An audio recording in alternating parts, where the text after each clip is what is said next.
എങ്ങനെ നടന്നതാ ഇപ്പം എനിക്ക് ആരുമില്ല. Excuse me. ഓ നമ്മളെ ഇത് ചെയ്യുമ്പോഴേ നമ്മൾ നടു ഒന്ന് ജസ്റ്റ് നന്നായിട്ടൊന്ന് ബെൻഡ് ചെയ്ത് കൊടുക്കണം കേട്ടോ, ഇല്ലെങ്കിൽ നമ്മുടെ നടുവിന് തന്നെ അത് കേടാം. ഓക്കെ. എക്സ്ക്യൂസ് മീ, ഞാനിവിടെ 1 വർഷമായിട്ട് നിൽക്കുന്നു കേട്ടോ. എനിക്കിതെല്ലാം അറിയാം. ഇന്നലെ വന്ന കൊച്ചെന്നെ പഠിപ്പിക്കണമെന്നില്ല, മനസ്സിലായോ? നമ്മൾ ഭാരം എടുക്കുമ്പോൾ എന്തായാലും നടു കുനിയും. അപ്പം നമ്മുടെ ഫാഷന് ഇങ്ങനെ തള്ളിപ്പിടിച്ച് കുനിയണമെന്നൊന്നുമില്ല. ഇവിടെ ആൾക്കാരൊക്കെ ഉള്ളതാ, അവരത് നോക്കിക്കൊണ്ടിരിക്കും. ഇവിടെ തൈക്കളവന്മാരുള്ളതാ, അവർ ഇത് കണ്ണ് പറിക്കത്തില്ല, മനസ്സിലായോ? ഞാൻ ചിലപ്പം ഇങ്ങനെ നിൽക്കും, ഒറ്റക്കാലിൽ നിൽക്കും, ഒരു കൈ കൊണ്ട് പൊക്കും, ചിലപ്പോൾ ഇട്ട് അമ്മാനെ പാടും. കൊച്ചു തിരക്കേണ്ട കാര്യമൊന്നുമില്ല കേട്ടല്ലോ. ഭരിക്കാൻ വന്നേക്കുന്ന പറയുന്നുണ്ടെന്ന് തോന്നരുത്. പറയുമ്പോൾ ചിലപ്പോൾ ഞാൻ തള്ളവൈബാന്നൊക്കെ വിചാരിക്കും. അങ്ങനെയൊന്നും അല്ല. ഈ അരയ്ക്ക് ചുറ്റും എന്തെങ്കിലും തുണി കെട്ടിക്കൊണ്ട് നടക്കുന്നത് കൊച്ചിൻ്റെ ആരോഗ്യത്തിന് നല്ലതായിരിക്കും.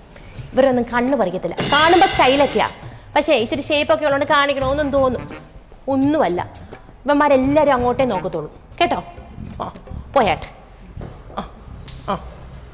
കണ്ടോടാ, പോടാ പോ. ഞാൻ തോന്നുന്ന പോലെ പൊക്കും.